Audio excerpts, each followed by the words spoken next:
Bapak Ibu yang terkasih di dalam Tuhan kita Yesus Kristus, tema pada pagi hari ini adalah bertekun di dalam doa. Sebelumnya kita akan membaca dulu dari Yakobus pasal yang pertama,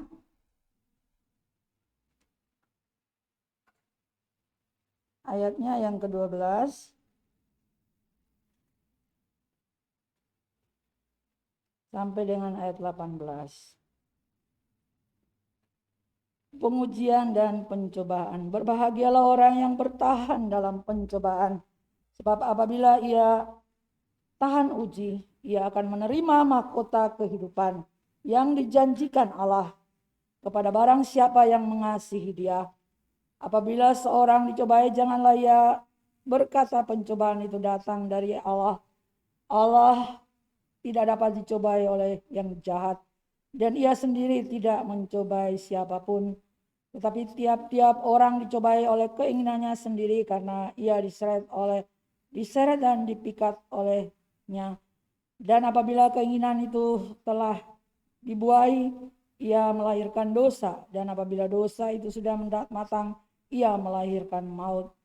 Saudara-saudara yang kukasihi, janganlah sesat. Setiap pemberian yang baik dan setiap anugerah yang sempurna datangnya dari Allah, diturunkan dari Bapa segala terang.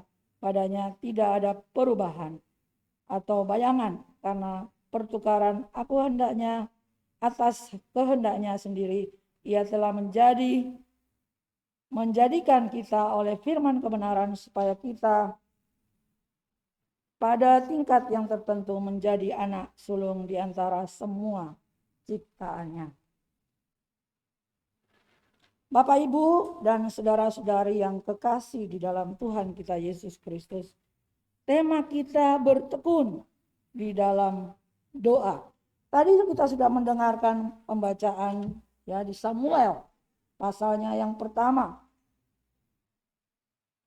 Kita melihat kata bertekun di dalam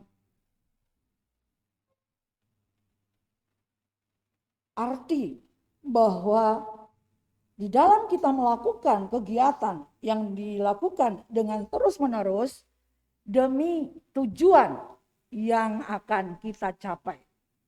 Kalau kita bertekun, maka akan mendapat hasil yang baik. Menurut Kamus Indonesia, ya, dikatakan bahwa bertekun adalah berkeras hati dan juga bersungguh-sungguh. Dan yang kedua adalah tetap berpegang teguh. Tetap berpegang teguh.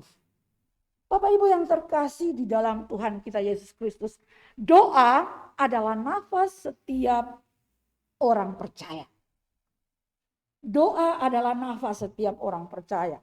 Kalau nafas setiap orang percaya berarti kalau dia tidak berdoa, maka dia tidak bernafas, ya. Secara rohani, ya. Bapak Ibu yang kekasih di dalam Tuhan kita Yesus Kristus,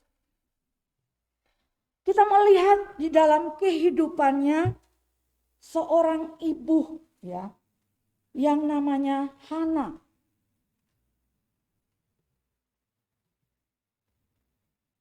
Hana ini dia memiliki saingan istilahnya, ya, yaitu Penina. Di dalam kehidupan rumah tangganya, Tuhan izinkan dia belum memiliki anak. Ya. Bapak Ibu yang kekasih, pada zaman dahulu, kalau orang yang tidak memiliki anak, itu adalah orang yang terkutuk. Orang yang sangat-sangat hidupnya disisihkan. Kenapa? Karena dia tidak memiliki keturunan.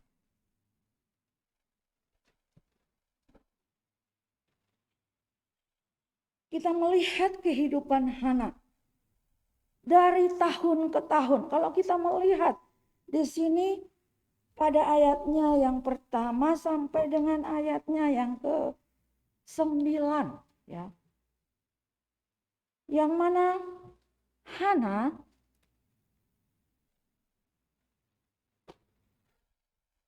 di dalam kehidupannya dia sudah tidak memiliki anak sedangkan istri yang lain memiliki anak. Bagaimana kehidupan dia? Dia merasa tersisih. Dia merasa tersudut. Dia merasa tidak ada artinya, tidak ada harganya. Apalagi istrinya yang satu melihat dia dengan sebelah mata. Dengan apa? Dengan dia menyakiti hati daripada si Hana. Saya percaya bahwa bukan hanya dari Penina, tetapi mungkin dari lingkungan, mungkin juga dari keluarga. Dia merasa sangat tertekan. Tapi di sini diceritakan bahwa Penina setiap hari, setiap tahun dia menyakiti hati daripada si Hana.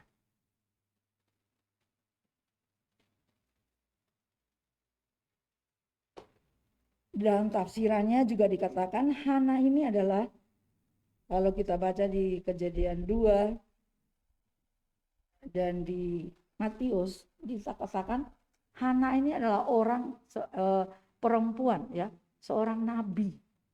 Yang mana dia dengan Simeon menerima, menyerahkan Tuhan Yesus. Ya.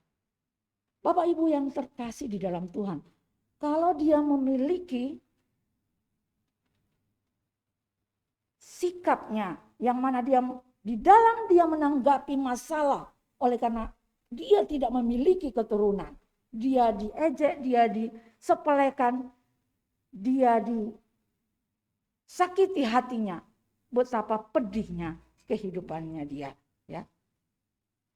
Hal yang pertama, di dalam keadaan masalah yang dia alami, masalah yang dia hadapi, ya, dia tidak mampu lagi menghadapi. Mungkin bertahun-tahun dia pendam rasa sakitnya di dalam hatinya.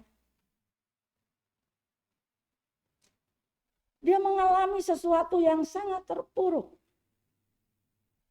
Bagaimana dia di dalam hatinya dikatakan di sini bahwa Penina setiap tahun, ya, setiap tahun berarti bertahun-tahun dia merasakan penghinaan yang dihadapi.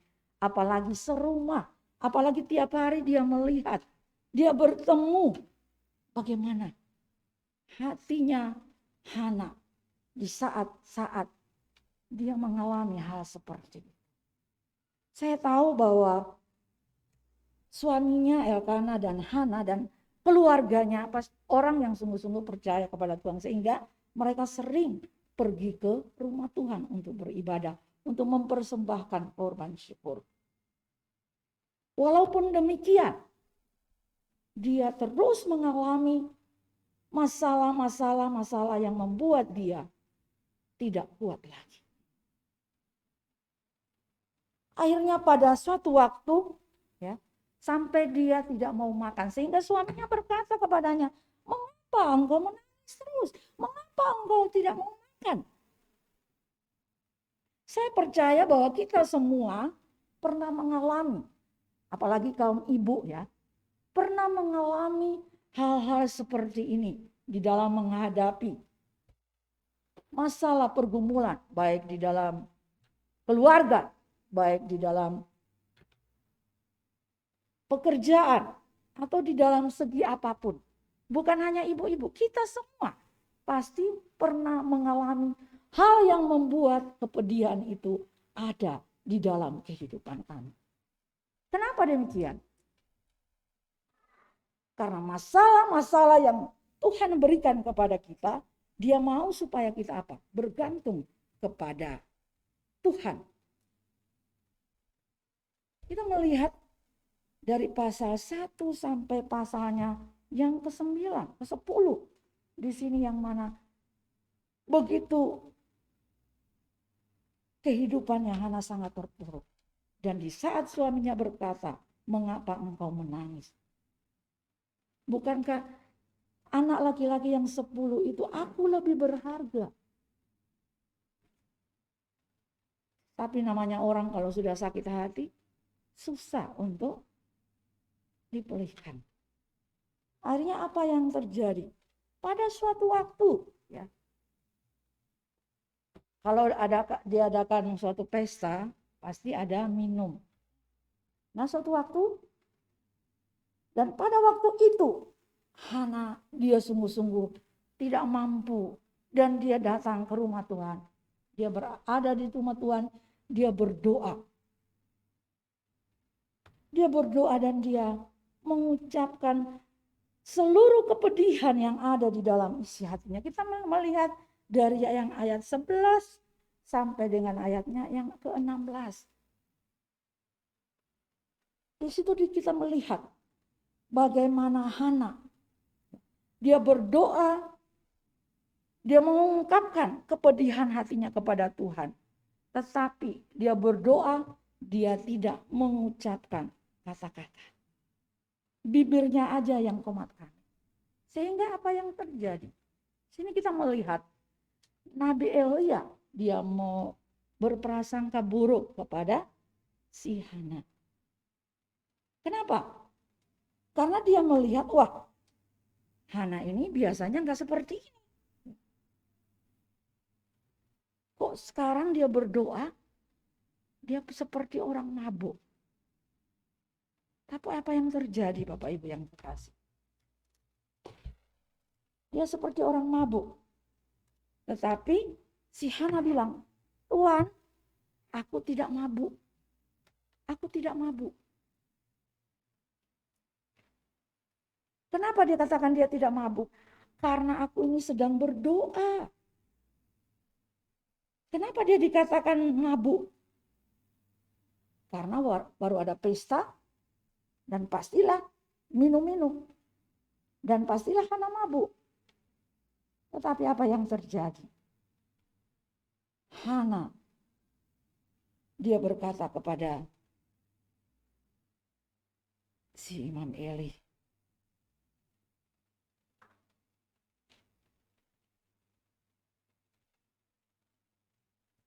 Hana, mengapa engkau menangis? Dan mengapa engkau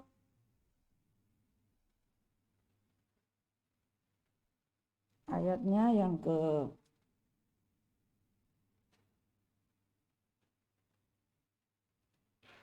dan Hana berkata-kata dalam hatinya dan hanya bibirnya yang bergerak-gerak, tetapi suaranya tidak kedengaran. Maka Eli menyangka perempuan itu mabuk.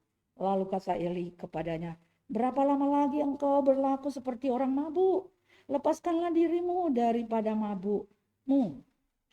Tapi Hana menjawab, bukan Tuan, aku seorang perempuan yang sangat bersusah hati. Sangat bersusah hati. Bersusah hati, berarti hatinya sangat hancur. Anggur atau minuman yang memabukkan tidak aku minum, melainkan aku mencurahkan isi hati di hadapan Tuhan. Janganlah anggap hambamu ini seorang perempuan dursila, sebab karena besarnya cemas dan sakit hati aku berbicara demikian lama. Karena sangat besarlah, berarti masalah yang Hana alami ini sudah melebihi kekuatannya. Melebihi kemampuannya. Dia tidak sanggup lagi untuk menghadapi masalah yang dia hadapi. Saya percaya Bapak Ibu yang kekasih dalam kehidupan kita semua. Masalah kadang datang menghimpit kita. Masalah kadang datang mengganggu kita. Masalah kadang datang membuat kita goncang, goyah iman kita. Tapi ingat, tadi saya bilang bahwa bertekun berarti tidak goyah. Bertekun berarti kita terus-menerus berada di dalam realnya Tuhan. Di sini kita melihat Hana, dia tidak putus-putusnya datang kepada Tuhan. Dia tidak putus-putusnya datang kepada Tuhan. Kita baca di dalam Ibrani dikatakan doa orang benar sangat besar kuasa. Di saat kita berdoa ada kekuatan spiritual yang akan membuat kita kuat di dalam menghadapi kehidupan. Kenapa Hana bertahun-tahun dia disakiti hatinya, tetapi dia terus aja berpaut dan melihat kepada Tuhan. Di dalam masalah pergumulan yang dia hadapi, dia terus mengandalkan Allah.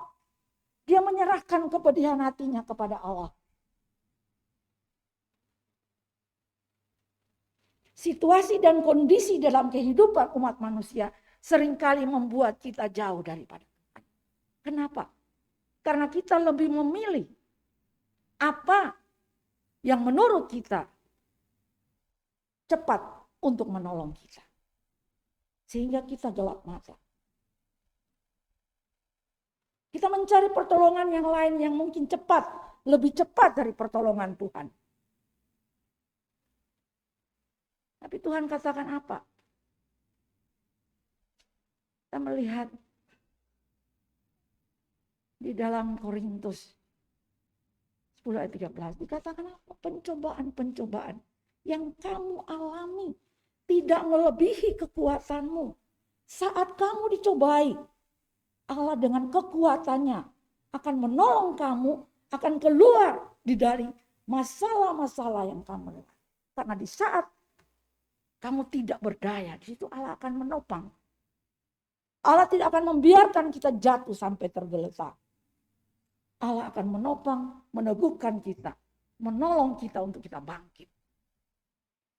Dari situ, Hana terus bertahun-tahun, dia terus bergumul di dalam doa. Bagaimana dengan kita?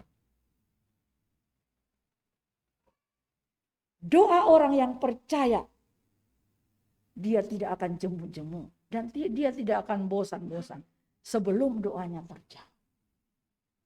Dia terus berdoa, terus berdoa. Kadang-kala dalam kehidupan saya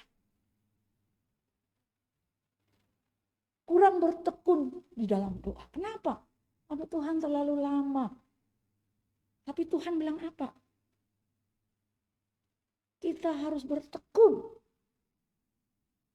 Bertekun di dalam doa supaya apa? Supaya kita kuat. Kenapa Tuhan memberikan masalah ini datang kepada Hana? Kalau kita baca di dalam Roma 8 ayat yang ke-28. Allah turut bekerja di dalam segala hal untuk mendatangkan kebaikan bagi setiap orang yang percaya kepada Allah. Turut bekerja. Kadang-kadang dalam kehidupan kita, permasalahan pergumulan yang kita hadapi, kita bilang Allah tidak adil. Mengapa Hana terus berdoa dan berdoa? Tetapi masalah itu selalu datang dan datang. Kenapa? Mengapa Tuhan? Aku harus mengalami hal seperti ini. Tapi justru disitulah ujian iman kita diuji. Ujian iman kita diuji. Bapak Ibu yang terkasih di dalam Tuhan kita Yesus Kristus.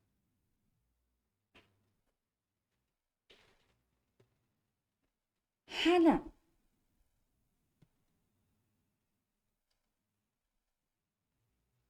di dalam doanya, dia memohon kehendak Tuhan yang menjadi dalam kehidupannya dia. Dia berkata apa? Jikalau Tuhan menjawab akan doa saya. Dia memberikan nasar kepada Tuhan. Nasar adalah janji. Yang dikatakan pisau cukur tidak akan menyentuh kepalanya. Dia berjanji kepada Tuhan bahwa Tuhan, aku akan memberikan sepenuhnya anakku ini kepada Tuhan. Tapi Tuhan, biarlah kehendak-Mu yang jadi di dalam setiap kehidupan. Iman timbul daripada pendengaran akan kebenaran. Sehingga apa Bapak Ibu? Di dalam kecemasan, di dalam pergumulan masalah yang ada, dia datang kepada Tuhan. Datang di rumah Tuhan. Begitu banyak orang yang berkata, aku bisa berdoa di mana aja. Di rumah, di kamar, di mana aja. Tapi Tuhan bilang apa? Walaupun engkau berdoa di rumah, di kamar, dimanapun Tuhan bilang kita bisa berdoa. Tapi kita harus senantiasa ingat bahwa rumah Tuhan adalah rumah doa. Kita harus mengingat akan itu. Kenapa? Karena dari awal penciptaan hari yang ke-7, Allah beristirahat dan dia menguduskan hari. Bagaimana dengan kita? Di dalam kita bertekun di dalam doa. Kita bertekun di dalam doa. Kita harus berkorban. Waktu, tenaga, pikiran. Kita harus berkorban atas semuanya. Pekerjaan kita harus kita tinggalkan. Anak-anak kita harus kita tinggalkan. Tapi ingat, jangan kita menyepelekan pelayanan di rumah juga. Kita mau melayani berdoa, tetapi di rumah tidak benar. Di rumah nggak terurus. Bagaimana? Kita mengutamakan Tuhan, tapi kita juga harus, kenapa? Vertikal dan horizontal. Ada hubungan dengan Tuhan dan hubungan dengan sesama. Kedua-duanya harus beres. Bapak Ibu yang terkasih di dalam Tuhan kita Yesus Kristus, masalah datang kepada Hana dan masalah itu dia bawa ke dalam tangan Tuhan. Sepenuhnya dengan segenap hati, dengan segenap jiwa, dengan segenap kekuatan dia datang memohon pertolongan Allah, menolong dan menopang. Akhirnya Bapak Ibu apa yang terjadi? Di dalam ketekunannya Hana, dia mendapat pengharapan yang luar biasa. Kenapa dia harus melewati lembah kekelaman? Karena Tuhan mempersiapkan dia untuk dia memperoleh seorang putra yang akan membawa kemuliaan bagi kebesaran nama Tuhan. Yaitu apa? Setelah dia bergumul berdoa, mencurahkan segala isi hatinya kepada Tuhan. Dan di situ, pada saat dia kembali ke rumah, dia berkumpul dengan suaminya. Di situ Tuhan memberikan kepada dia. Tuhan menjawab doanya. Dan dia memiliki seorang anak yang bernama Samuel. Kita melihat dari ayat yang ke-18.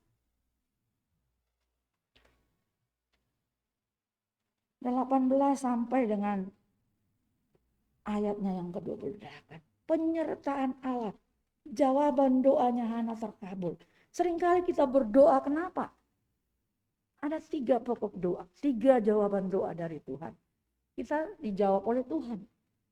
Kita dijawab karena memang doa itu sesuai dengan seturut dengan kehendak Tuhan. Yang kedua, Tuhan bilang menunggu. Kita menunggu. Kenapa kita menunggu? Kalau Tuhan memberikan doanya cepat, mungkin kita akan lupa kepada Tuhan. Mungkin kita akan meninggalkan Tuhan. Sehingga yang Tuhan menunggu. Tuhan menguji kesetiaan kamu. Kamu bertekun apa tidak?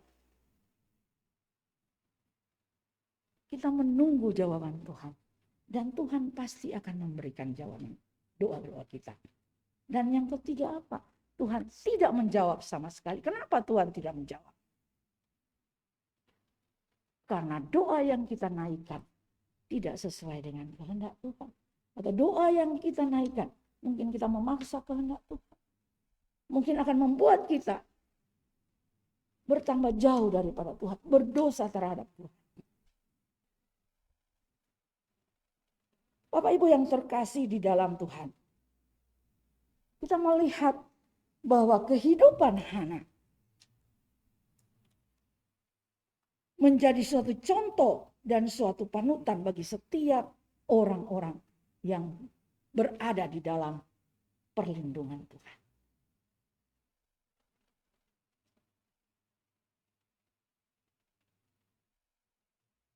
Tuhan yang menutup kandungannya dan Tuhan juga yang membuka kandungannya. Jikalau Tuhan yang sudah menutup, tidak seorang pun yang akan bisa membuka.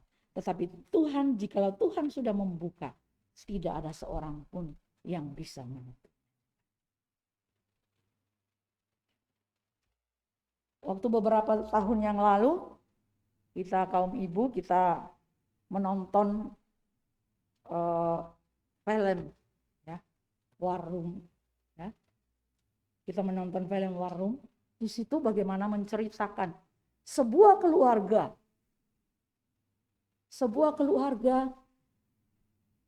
yang mana dia orang percaya kepada Tuhan.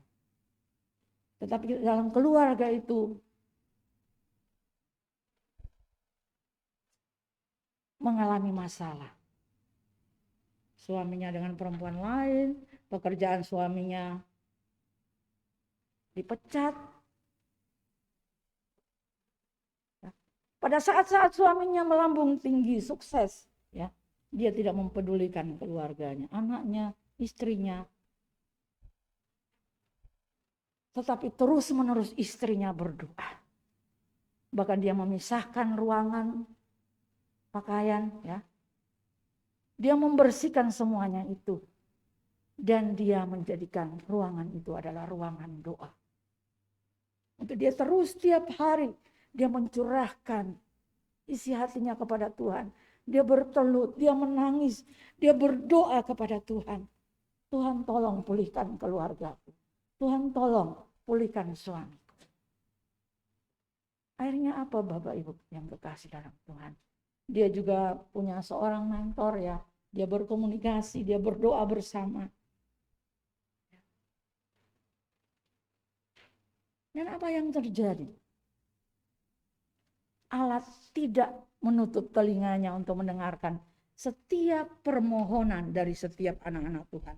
Allah mendengarkan doa daripada ibu ini. Dan apa yang terjadi? Anaknya memiliki prestasi, ya, suaminya pulih kembali, ya, memiliki hubungan yang harmonis kembali.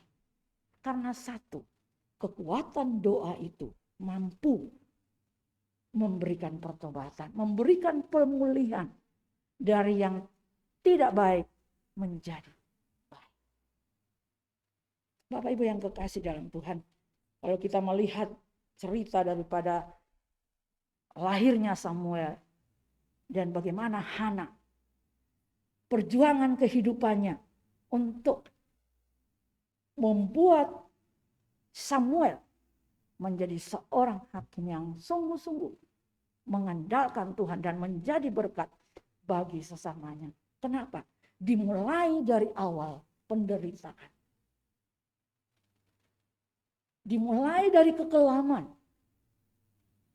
Dimulai dari ketidakmampuan. Kadang kalau kita sudah merasa hal yang tinggi, hal yang di atas, hati-hati. Karena sewaktu-waktu kita juga akan berada di bawah. Istilahnya roda ini berputar.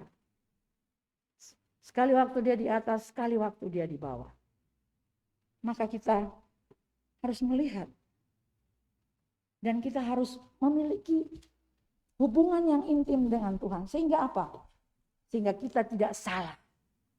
Kita tidak salah di dalam kita menjalani kehidupan ini. Menyelesaikan permasalahan yang kita hadapi. Kalau ayat emas kita tadi dikatakan bahwa bertekunlah dalam doa dan dalam pada itu berjaga-jagalah sambil mengucap syukur. Bertekunlah dalam doa, berjaga-jagalah, bertekun. Kita terus-menerus pasrah kepada Tuhan. Berjaga-jaga. Kenapa? Berjaga-jaga karena iblis ya tidak tinggal diam. Kalau kita sudah mengalami permasalahan, iblis akan turut campur tangan. Kenapa? Karena iblis tidak mau kita menang atas masalah kita. Iblis tidak mau menang atas masalah kita. Iblis mau supaya apa? Supaya kita jatuh dan jatuh. Kenapa? iblis dia mau supaya kita meninggalkan hubungan yang intim dengan Tuhan di dalam doa-doa. Kenapa kita berdoa kita harus tutup mata? Kenapa? Karena Tuhan mau supaya kita tidak melihat sekeliling yang ada.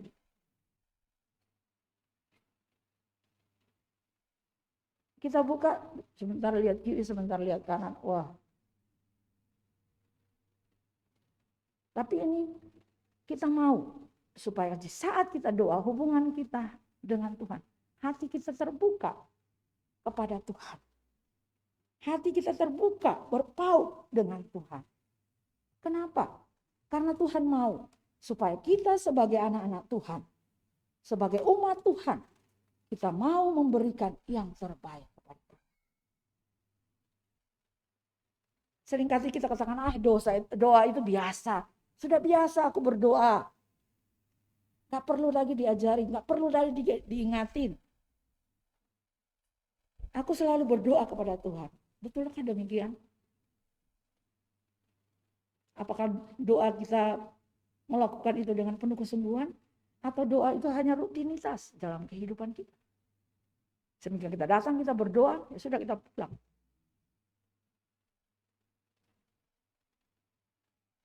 Bapak Ibu yang kekasih di dalam Tuhan kita Yesus Kristus.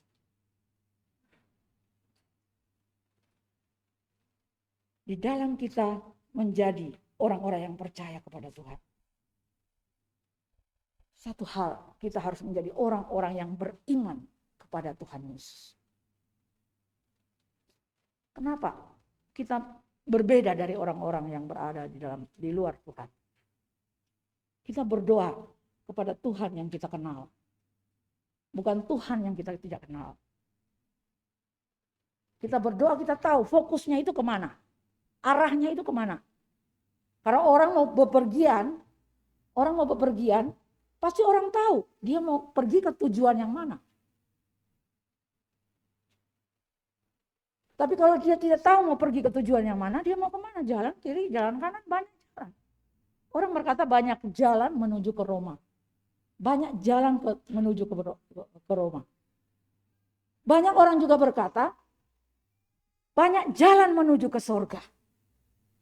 Tetapi tidak dengan kekristenan. Hanya satu jalan menuju ke surga, yaitu melalui Yesus Kristus adalah juru selamat kehidupan kita.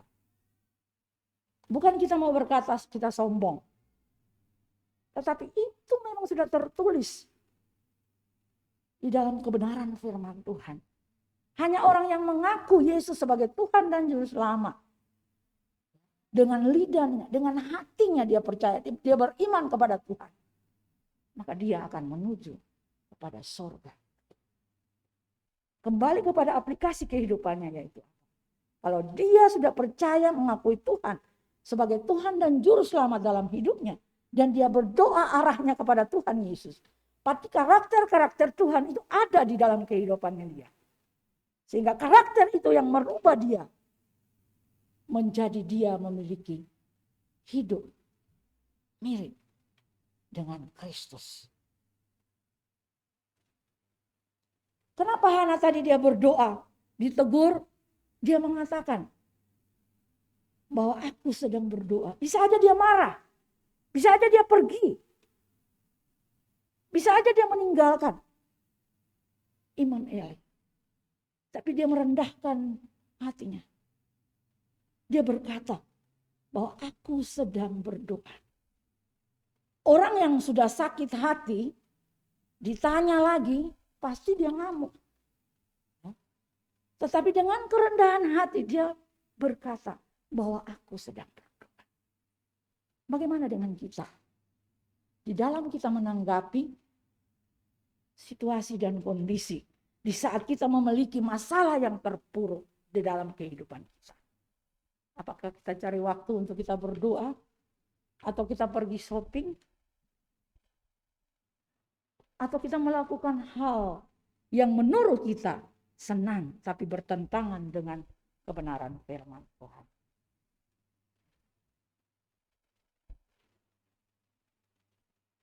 Kapankah kita merasa aku harus memiliki waktu dengan Tuhan.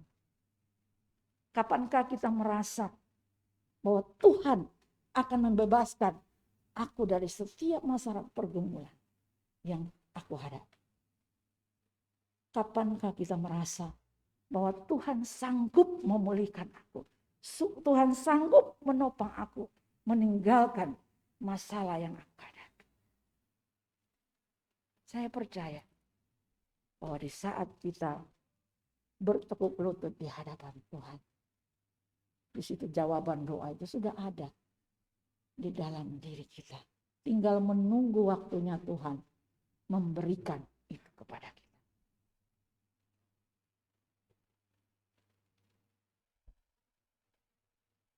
Dengan ilustrasi tadi, ya, warung, ya, biarlah kita juga masing-masing pribadi kita memberikan waktu kita juga kepada Tuhan untuk kita mau berkomunikasi dengan Tuhan.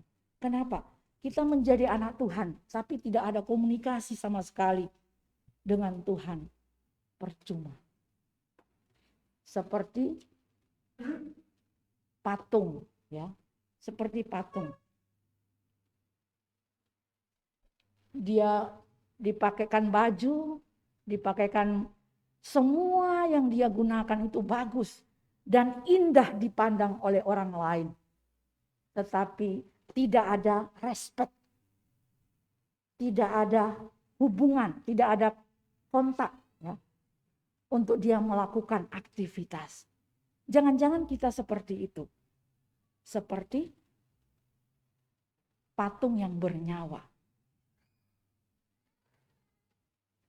Baik saya, baik kita semua. Tuhan menuntut kita melalui firman Tuhan pada pagi hari ini.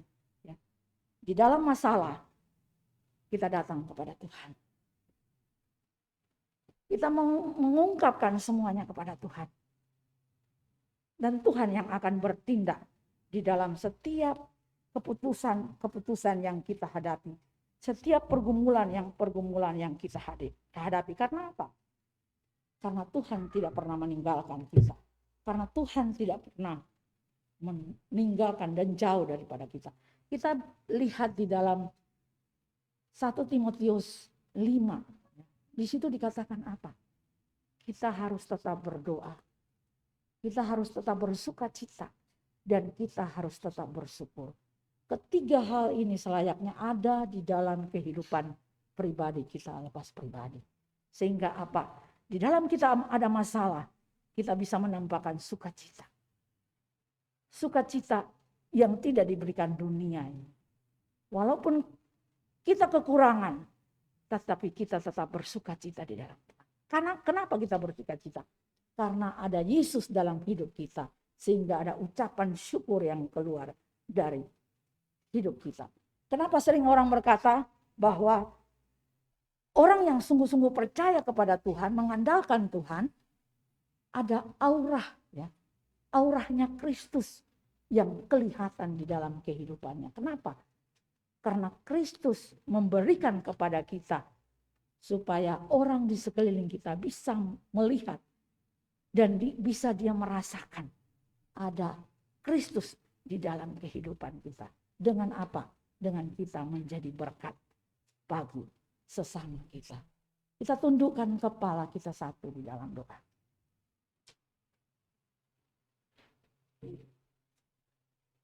Bapa Sorgawi, kami bersyukur kepadamu dengan kehidupan Hana. Kami boleh melihat bahwa Kristus yang berdaulat atas hidup kami. Dan kami percaya bahwa di dalam pergumulan kehidupan yang sangat berat sekalipun, Allah sanggup melakukan itu yang mustahil bagi manusia. Allah sanggup membuatnya menjadi tidak mustahil.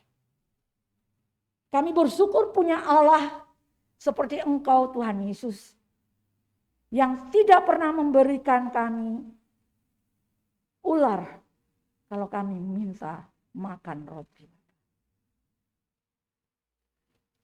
Kami percaya bahwa semua kami yang ada di tempat ini memiliki permasalahan pergumulan tentang kehidupan kami. Tuhan, Engkau hadir di dalam kehidupan kami Bapa. Sehingga kami boleh memiliki waktu kami untuk kami berada di dalam hadirat-Mu, berkomunikasi dengan Engkau, mengutarakan setiap isi hati kami Bapa. Mungkin kami melihat ini berat dan kami tidak mungkin sanggup untuk menerima. Tapi Tuhan, di dalam Tuhan, Tuhan merancangkan rancangan damai sejahtera. Tuhan tidak pernah merancangkan hal yang buruk kepada kami. Hal yang celaka bagi kami. Namun Tuhan, dikala kami melihat permasalahan yang begitu sulit, kami melihat bahwa ada pengharapan yang Allah berikan kepada kami. Karena Engkau sudah menanggung itu bagi kami. Kesengsaraanmu sangat luar biasa. Justru dari kesengsaraan itu, Engkau menang atas kesengsaraan itu. Sehingga Engkau mampu menyediakan tempat yang layak bagi kami di surga. Untuk itu Tuhan, sadarkan dan ingatkan kami semua. Walaupun dengan berbagai kesibukan apapun Tuhan, tolong setiap umat-Mu Tuhan, anak-anak-Mu di Philadelphia, boleh memiliki waktu berdoa, boleh datang ke kebaktian doa pada setiap hari Rabu, boleh membangun doa, mesbah-mesbah doa di setiap keluarga-keluarga yang ada di Philadelphia. Sehingga iblis tidak menjauhkan kami dari setiap pertemuan-pertemuan ibadah yang sejati bersama-sama dengan Engkau. Pimpin sertai urapi kami semua. Hanya di dalam nama Tuhan Yesus kami berdoa dan kami mengucap syukur dan terima kasih. Haleluya. Amin.